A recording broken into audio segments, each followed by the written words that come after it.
আজকের এই ভিডিওটা বিশেষ করে মুসলমান ভাইদের উদ্দেশ্যে আমি বানালাম। এই ভিডিওটা যতজনের কাছে পৌঁছাবে সকলে মিলে ভিডিওটাকে শেয়ার করবে।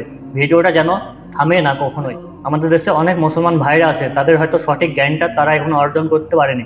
তার জন্য তারা মহরমের সময়তে এরকম ডিজে বাজিয়ে গান বাজিয়ে মূর্তি পূজা করে তারা রাস্তা দিয়ে নিয়ে যাচ্ছে। এইটা ইসলামের কালচার নয়, এটা ইসলাম ধর্ম নয়। ও আমার মুসলমান ভাইরা, তোমরা কি এখনো পর্যন্ত ইসলাম গ্রহণ করনি? নাকি তোমরা এই কথাটি জানো না, লা ইলাহা ইল্লাল্লাহ, আল্লাহ ছাড়া কারো উপাসনা করা যাবে না, আল্লাহ ছাড়া কারোর ইবাদত করা যাবে না। তোমরা রাস্তা দিয়ে ঢোক ঢাল পিটিয়ে তোমরা যাচ্ছ কেন? তোমরা এরকম মাতম করে বেড়াচ্ছ কেন? তোমরা এগুলো করো না। এগুলো ইসলামের কালচার নয়, এগুলো নাজায়েজ, এগুলো জায়েজ নয়, এগুলো হারাম, এগুলো শিরিক, এগুলো তোমরা কখনোই করো না।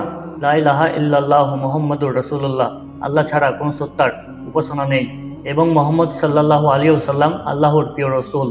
এই ভিডিওটা সবার মাঝে পৌঁছে দাও এবং সবাইকে সতর্ক করো, এরকম হারাম থেকে তাদেরকে সরে আসার জন্য আহ্বান জানাচ্ছি। এইসব নোংরা কাজ করো না, এইসব হারাম কাজ করো না, এইসব শিরিক তোমরা করো না। এবং কোনো মৌলানা মৌলবি যদি এটা প্রমাণ করতে পারে যে হোসেন হাসানের নামে ঢোল করতাল বাজানো যাবে, ডিজে বাজানো যাবে, নাচ গান করা যাবে, মূর্তি পূজা করা যাবে, তাকে 70 লাখ টাকা ঘোষণা করা হয়েছে। जिला संभल में आइए और 70 लाख रुपए लेकर के जाइए। पूरी बात सुनकर जाएं। जो इमाम अली मकाम के नाम पर ढोल ताशे बजा करके नाचते हुए जाते हैं, कोई भी उलमा, कोई अपने वक्त का कितना भी बड़ा मुफ्ती क्यों ना हो, अगर वो इमाम हुसैन के नाम पर ढोल ताशे बजाने वालों को, कूदने वालों को जायज साबित कर दे, 70 लाख रुपए का नाम उसे मिलेगा इसी मदरसे से। তোমরা যদি সেরকম বুকের পাটা থাকে তাহলে চ্যালেঞ্জটাকে একসেপ্ট করো, তারপরে চ্যালেঞ্জে অংশ নাও। 70 লাখ টাকা তোমাদের জন্য পুরস্কার ঘোষণা করা আছে। जिला संभल में आइए और 70 लाख रुपए लेकर के जाइए।